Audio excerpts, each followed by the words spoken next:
Salam mehriban illeşler, mehriban dogonlar. Bugün biz sizin bize veren soruluğunuz esasında ayrıtın bir video tayinlamayı planladık deyip bizi size Instagram hesabımızda duydurduk. Ve bize gelen soruların esasında biz sizin bize veren soruluğunuza cevap vermeye sığınanşarız. Bitcoin näme, kim döretdi ve nädip beýle meşhur boldy diýip sorapdyrlar. İlki bilen biz Bitcoin'i düşünmezden öň pul näme? Biz pulun ilki bilen jogabyny bereliň. Tarihte adamlar alış-çalış eden ýagdaýlaryny öz aralarında barter usulunu oýnadylar veya o pul diýilýän düşünje ýokdy. Barter usul näme diýmek? Meselem men ne diýeli, bir halta ulma, sizde de 5 kilo et we öz aralarında alış-çalış edýärler. Ýa-da menne 1 kilo alma we sende 1 kilo apelsin bagorda bular arasynda alış-çalış edýärler we netijede barter usuly bilen sowda gatnaşyklar dowam edýär.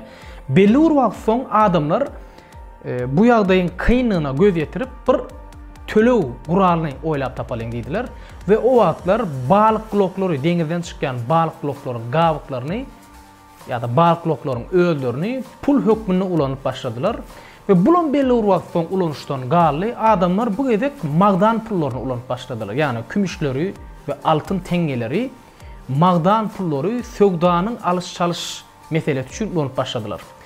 Bu hem bir yerden başka bir ýeri, meselem tölew edilen wagty bir yerden başka ýere daşamak kyn bolanyň sebäpli 1920-nji ýylda Amerikan hökümeti ve şeýle de Merkez Banky şeýle karar alýar. Gelin adamlar biz bir banknot oýlap tapalyň, bir banknot oýlap tapalydylar. Ne banknot? $100 banknot meselem şu elimdäki. Banknot oýlap tapalyň diýdiler we bu banknotlary biz altın pul ýerine ulanalyň, rezerv pul ýerine ulanalyň. Sebäbi altyny ýa-da kümüşi bir ýerden başga ýere daşamak kyn diýdiler. Altın pul hökmüne ulanyp başlady. Ýani şunu diýdiler. Sizin eliňizde näçe altın baý bolsa, öz halkyna da şeý diýdiler, dünýä halklaryna da şeý diýdiler. Sizin eliňizde näçe altın baý bolsa, siz bize berin, bizem size şu banknotlardan bereli diýdiler. Ýani näçe altın baý bolsa, şonça da dollar bardy. Ýani bu diýmek dollar itleşişleri ýaly peçat edip bilen oklar. 1970-nji ýyllara gelinenne, 69-70-nji ýyllara gelinenne döwrüň hökümeti şeýle karar aldy. Men mundan soň diýdi, näçe altyn baý bolsa, şonça banknot öndürmek ýa-da dollar öndürmek ýerine men ifleşim ýaly dollar öndürjek diýdi. Menki dämi dollar diýdi. Dollar menne bolany sebäp men ifleşim ýaly öndürjek diýdi we şol ýyllar 1970-nji ýyllardan soň altyn bilen dollaryň arasyndaky bağ gopdy. Bu näme sebäp bolýar? Bu adamlaryň arasynda aýlanşykdaky dollaryň kälelmegine sebäp bolýar. Bulam pulun hümmetinin gaçmagyna we inflasiýa sebäp bolýar. Bu inflasiýa dünýäde ykdysady krizise sebäp bolýar. Bu 2008-de çenli bir näçe ykdysady krizisler bilen geldi ve 2008-nji ýylda dünýäde iň uly krizisleriň biri boldy. Amerikada müňlerçe adam öz öýüni, öz elinäki puluny we hümmetli zatlar ýitirdiler. Ve 2009-njy ýylda edil krizisten bir ýyl soň Satoshi Nakamoto lakamly şahs ýa-da şahslar, men bu bir şahslygyna ananamak dogry aýtsam, bu Satoshi Nakamoto diýilýän topor Bitcoin'in white paper'ını, ýagny makalasyny çap etdiler, neşir etdiler internet ulgamyna we şol ýyllardan bäri internet ulgamyna elektron pul diýilýän, ýagny Bitcoin aslında bir elle tutulýan zat däl, Bitcoin diýilýän zat ol bir logo bardyr, şu ýerde görýän logoňyz. Bu aslında bir simbol. Bu aslında Bitcoin diýilýän el bilen tutulýan, göz bilen görülýän zat däl. Ol blockchain ulgamyna aýlanýan elektron pul. Ve bu elektron pulun muktary belli. Ýani dollar ýaly ifleşleri ýaly peçat edip bolanok. Muň sany 21 milyon sany. Ýani dünýäde jemi 21 milyon sanaky Bitcoin bolmaly. Bu 21 milyon sananyň şu wagt içinde 18,5 milyondan gowragy tapyly bar. Iň soňky Bitcoin bolsa 2140-njy ýylda öndürilmegi, ýa-da 2140-njy ýylda çykarylmagy planlanýar. Bir Bitcoin 100 milyon bölejikleri bölünýär. Bunyň her bir bölegini de Satoshi diýilýär. Siz isleseňiz $1, $3, $10 hem Bitcoin alıp bilýäňiz. İkinci sorumuz Bitcoin mining, yani Bitcoin magdançylygy näme we o arada o proses barada bir de gürrüň beräýsiňiz diýipdiňiz. Hökümetlerin ulanyan pullary dollar ýa-da manat ýa-da TL ýa-da rubl tapady ýok. Hökümetlerin ulanyan pullaryny hökümetin özü print edýär ýa-da peçat edýär. Bitcoin ýerden çykýar onu. Bitcoin ýürüýti çykaryan Bitcoin magdançylary bar. Elbetde olaryň elinde pil ýa-da kätmen ýa-da daş gadar ýok. Olar ýürüýti kompýuterlary ýa-da kompýuterlaryň video kartlaryny ulanmak arkaly Bitcoinlar çykarýarlar. Çylşyrymly matematik problemalar çözüp täze bloklar tapylýar we bu bloklar blok zanjyryna goşulýar. Her gezek bloklar tapylanyň bolsa bir näçe Bitcoin emele gelýär. Her blok tapylanyna her 10 minutda bir blok tapylýar ortaça we her blok tapylanyna da bir näçe Bitcoin emele gelýär we bu Bitcoinler blogu tapan magdançylara sowa tökmünde paýlanýar. Indi soru, näçe her blok tapylanyna näçe Bitcoin dörýär? Her 4 ýylda bir Bitcoin yarlanması diýip bir waka bar. Maňa inglizçe aýdamda Bitcoin halving diýilýär. Meselem 2009-njy ýyldan 2012-nji ýyllar arasynda her blok tapylanyna 50 Bitcoin sowgat berilýärdi magdançylara ýa-da bloklar tapýanlara.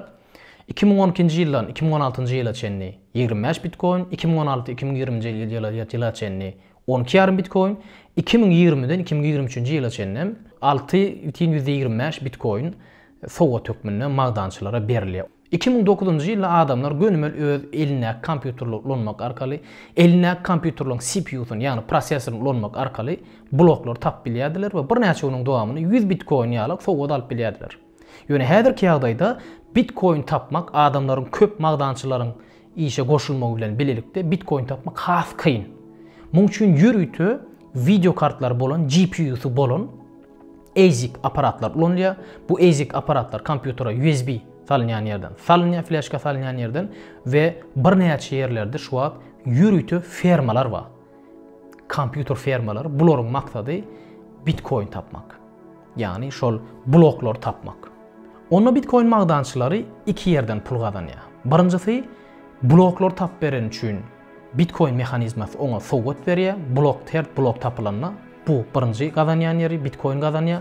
İkincisi bir nokotdan, bir adresten beýlek adrese Bitcoin ýa-da beýlek kriptovalyutalar geçirip berenne komissiýa alýar. Ýöne bu komissiýa banklaryň alýan komissiýasy ýaly kändel. Meselem siz 1 milliard dollarym geçirenizde 2 dollar, 3 dollar ýalyjak komissiýa alýar. Bu elbetde banklara garaganda gaty az miktar. Bitcoin'dan başga haýsy kriptovalyutalar bar we olaryň ähmiýeti we görünüşleri diýip sorasyňyz. Bitcoin diýär. Ýöne Bitcoin'ın soňky çykan ähli kriptovalyutalar şu wagtda çene çykan ýa-da mundan soňky çykjak ähli kriptovalyutalara alternative coin ýa-da gysgaltyp aýtsak altcoin diýär. CoinMarketCap diýip bir sayt bar. Aslında şu ýerden täze çykan altcoinlary, altcoin'ň häsiýetlerini, ähli maglumatlary CoinMarketCap saytyndan görüp bilersiňiz. Altcoin'ler ýa-da Bitcoin umuman kriptovalyutalar iki bölüge aýyrmagy has dogry görýär. Aşa hereketli coinler, bulara volatil coin diýilýär. Bitcoin ýaly bahasy beýgil, peselýär, dowamly. Bu tarapda da stable coinler var. Stable coinler durnuklu coinler. Meselem 1 dollar madama 1 USDT deň, ýani Tether. Meselem bulara mysal hökmünde berilip bilinir. Siz belläp geçdiňiz, käbir kriptolara coin, käbirlerine bolsa token diýilýär. Bularyň arasynda näme tapawut bar? Gaty gowy soru. Coin ile tokeniň arasynda şeýle tapawut bar. Coin diýilýäni özüne degişli blockchain bar bolsa, öz blockchain bar bolsa şol kriptovalyutaň, muňa coin diýilýär. Eger öz blockchain ýok bolsa, başga biriniň blockchaini ulanýan bolsa, muňa da token diýilýär. Meselem käbir kriptovalyutalar bar, altcoin'lar bar. Meselem Ethereum ýaly meşhur Ethereum aslında bu meselede ýürüýte smart kontraktlar, akıllı kontraktlar döretmek arkaly siz öz kriptovalyutaňy çykaryp bilýäňiz. Ýöne sizin öz blockchaininiz bolan noktan siz 10 blockchain'i ulanýaňyz. Şoň üçin sizin döreden bu kriptovalyutaňa da coin ady berilen noktany token ady berilýär. Bitcoin we beýle kriptolary, ýani kriptovalyutalar nereden nädip almaly we nädip satmaly? 3 ýyl alyp bilersiňiz. Birinjisi elden almak. Nagd bararsyňyz, puluňyzy berersiňiz, maňa gaýrat et, ýürüýte satýanlar bar, şoňal elden satýanlar bar ýa-da alyş-salyş nokotlary bar. Barýaňyz maňa 100 dollarlyk Bitcoin salyp ber ýa-da Ethereum salyp ber diýäňiz, ol siziň gapçyňyzy 100 dollarlyk Bitcoin salyp berýär. İkinji almaly yerler, ikinji ýoly ýürüýte online alyş-salyş nokotlary bar. Bu online alyş-salyş nokotlaryny siz yürüyüte kredit ulanyan bank kartınızı ulanmak arkaly girýäňiz meselem Binance.com meselem dünýädäki iň meşhur alış-çalış nokody, Bitcoin alış-çalış nokody ýa-da kriptovalyuta alış-çalış nokody.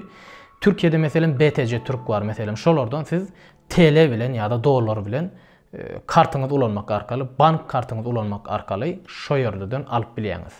Üçüncü ýol bolsa kriptomatlar. Ýani kriptomatlara barýaňyz, puluňyzy salýaňyz. Meselem diýeli, ýene-de 100 dolar misaly düşündir. 100 dolary bankamata salýaňyz. Sizin gapçyk adresiňizi soraý, gapçyk adresiňizi berýäňiz, olam sizin gapçyk adresiňize pul urutup goýarýar. Bu da üçüncü ýoly.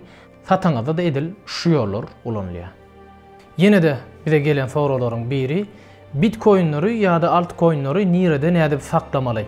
Bitcoin'leri ýa-da altcoin'leri esasy 3 ýyl saklap bolýar. Birinjisi şeýleräk bir gapçyk bar. Aslında bu gapçyk Ledger Nano S Ledger kompaniýasynyň döreden önümi. Bu önüm bilen saklap bolýar Bitcoin'i. İçini açyk görkezjek häzir. İçinde näme bar? Şeýleräk açýas. İçinde flashka meňzeýän, USB meňzeýän bir kural bar. Ne şu görüşüňi diýalyk. Şeýleräk bir zat. Indi köpden şeýle bir soraw ýüze çykýar. Muň üçin näçe sanak Bitcoin saklap bolýarsyň? Hani flashkada sorallar, içine näçe film sygýar, içine näçe kino sygýar ýa-da içine näçe aýdym sygýar diýilýär. Muň näçe sanak sygýar diýip sorallar. Ve bu soru aslında iň esas sorularyň birisi Bitcoin diýilen zat bu ýerde saklanok. Bitcoin aslında blockchain'e saklanýar.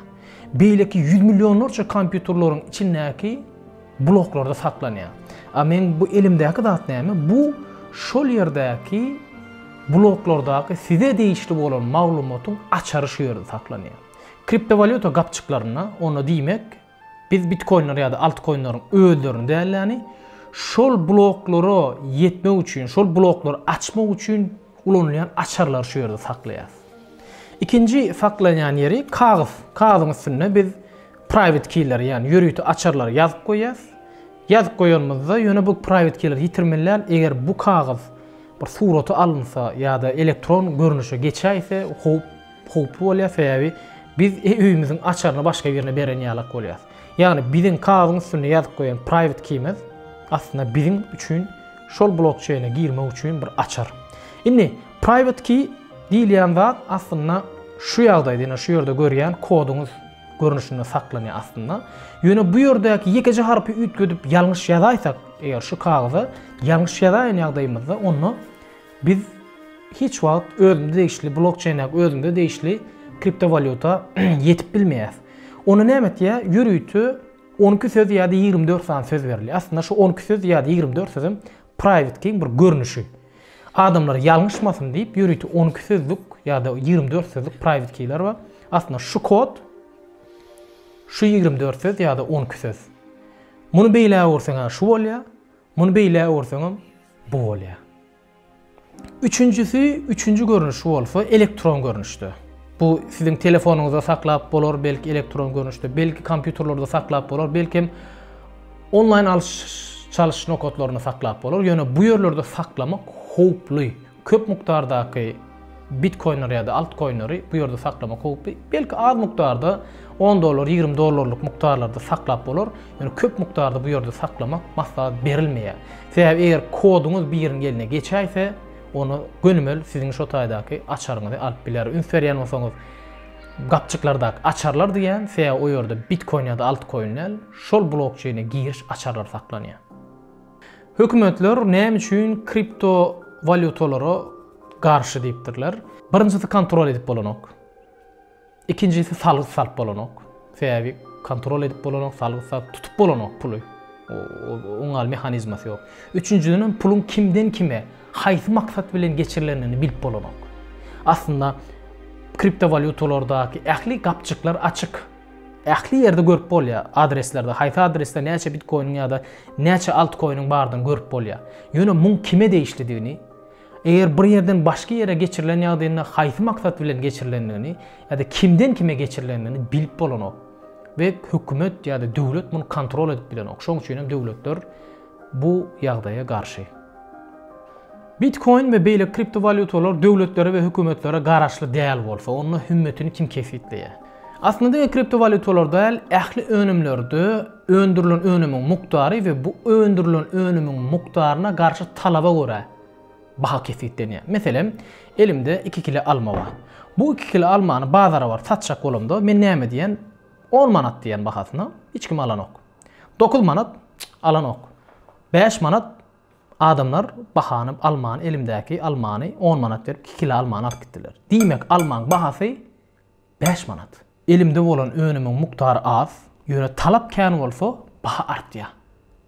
Egerde elimde bolan önümün miktary kän, ýöne talap az bolsa bu gerek baha petelýär aşak. Edir şoňa alyp kriptovalyutalaryň, ýani Bitcoinlaryň ýa-da altcoinlaryň bahasy şoňa görä kesitlenýär. Kriptovalyutalar tölö guralymy ýa-da maýa goýum guralymy. Aslında kriptovalyutalar ikisem. Tölö üçin ulanylan ýöne tölö üçin edil şu wagt kynrak. Esasen günlük zatlarymyz almak üçin, meselem alma almak üçin ýa-da galam almak üçin ýa-da bir ýerek baryp kartoşka almak üçin gönmel tölen wagtyň geçen ok. Bir näçe mund garaşmaly bolýar, käwä sagatlap garaşmaly bolýar. Şol sebäpli Bitcoin'in we altcoin'laryň tölö transaction tili hayal bolanyň sebäpli edil şu wagtky ýagdaýda kän tölö üçin ulanok. Yürütü Lightning Network diýip bir tehnologiýa şu wagt üstünde işleýärler, bir näçe ýyllar, esasen Blockstream ýa-da käbir kompaniýalar. Lightning Network'ün edýän wagty, meselem Bitcoin sekundda 7 san transaksiýa geçirýän bolsa, bu hayal gat hayal işleýär diýmek. Lightning Network şu 7-ni sekundda 1 milyon transaksiýa açan, ýani pul geçirmekde 1 milyon adamyň puluny 1 sekundda geçirer ýalar, etjek bolýarlar. Lightning Network eger Bitcoin ýa-da beýle kriptovalyutalar Lightning Network çykandan soň ulansalar onu günlük zatlarymyz almak üçin hem kriptovalyutalar ulanyp bilinär. Bitcoin almalymy, almaly bolsa haçan almaly? Almagy maslahat berýäňimmi diýipsiňiz. Men Bitcoin ýa-da beýleki altcoinlar almaňyzy maslahat beremok. Bu siziň öz biljek işiňiz. Isleseňiz alarsyňyz, isleseňiz almarsyňyz. Ýöne men Bitcoin we beýleki altcoinlaryň taryhy barada gysgaça size ýa-da käbir edilýän habarlar bilen baglanşykly käbir maglumatlar bermekçi. Warren Buffett'in bir sözü bar, milliarder Warren Buffett. Bir zat galyp barýaka, adamlar hemme şonu alýan wagty siz eliňizdekiler satyň diýe. Hemme kişi elindekiler satýan wagty, ýani bahasy pese düşen wagty siz alyň diýe. Ana siz şonu girdej gazanarsyňyz diýe. Bu sektörde yürütü İngiliz dilinde aýdýamyzy whale, ýani kitler var. Kitler demek eline köp miktarda pul saklayan milyarderler var. Milyarderler näme etdiýär? Bahany çiğişirýär. Meselem diýer Bitcoin'in bahasy $3000'dadur. Milyarder 1 milyard dollary berýärden Bitcoin alýar. Birden bir sagatyň ýa-da 20 minütiň dowamynda Bitcoin'in bahasy $5000 çen galýar. Şeýle çalp galýar. Aýtdy, ekstrem volatil, aşa hereketli. $5000 galýar. Adamlarym aýana Bitcoin galýarmyş diýärden täze esasanam sektora täze girenler eline pullaryň ählisini goýup Bitcoin alýarlar. Ve netijede Bitcoin bahasy täzeden $7000 çykýar. Indi ýanky kit diýenimiz, ýani milyarderler alýadany elinäki Bitcoinler satyp goýarýar. 5-den ýa-da 3-den 4-den ally, 5-e çenini çykardy, 7-den hem satýar. Bu ýerde milyarder gazanýar. Sektora täze girenler elinäki puly ýitirýär. Şoň üçin häzir bolun, bu ýagdaýa pump dump diýilýär. Ýani çiğişir, ýar. İkinji aýtjak terminem bull we bear season. Ýani öküz we ay sezony. Ya da ay mövsimi. Bu näme diýmek? Öküz mövsimini diýilýän mövsimde baha galýar, Bitcoin'in galýan mövsimini şu wagtky ýaly Bitcoin'in galýan mövsimini öküz döwrü diýilýär. Bitcoin'in pese gaçýan döwrüni de ay döwrü diýilýär. Terminlerden hem belli bolşýaly diýmek Bitcoin madama bir galýar, bir düşýär. Bir galýar, bir düşýär. Bir galýar, bir düşýär. Şoň üçin häzir bolun. Üçüncü termin FOMO. Yani Bitcoin galan wagtlary, esasen galyp barýan wagtlary, internet habarlary, sosial medialar, hemmesi televizor kanallary aýana Bitcoin plança bolanmış diýip pasam çiğişirýärler we adamlaryň ünsüni çekýärler. Adamlarym galyp barýan ýaly esasen sektora täze girenler pulny goýýar, gymmat bahadan alýarlar. Ýanky kitler vardy, whale'lar. Bu whale'lara melinäki satýar, şunu bilenim baha gaçýar aşak ve netijede sizin pullaryňyz şolara gidýär. Şoň üçin FOMO'lardan hem, ýani çiğişirilen habarlardan hem häzir bolun. Sebebi şu wagta çene çıkan ähli kripto valyutaların, bu token bolup biler, coin bolup biler, 90-95 götürümü scammer bolup çykdy. Scammer näme diýmek? Yalançy, kezzap diýmek. Men şunu etjek, onu etjek diye size öz token'u berýär, pulunu alýar, dollar ýa-da bitcoin ýa-da ethereum'da alýardanım gaçyk gidýär.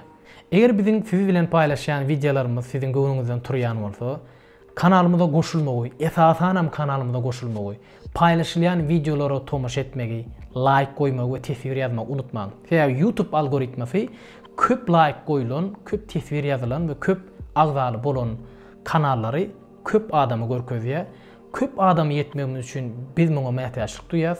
Eger biziň kanalymyza gollap bermek isleýän bolsaňyz, description bölümüne biz ýazdyk. Şo ýerden bize gollap hem berip bilersiňiz. 2021-nji ýyl hemmämiz üçin düşümli bolsun. Täze ýylyňyz gutly bolsun.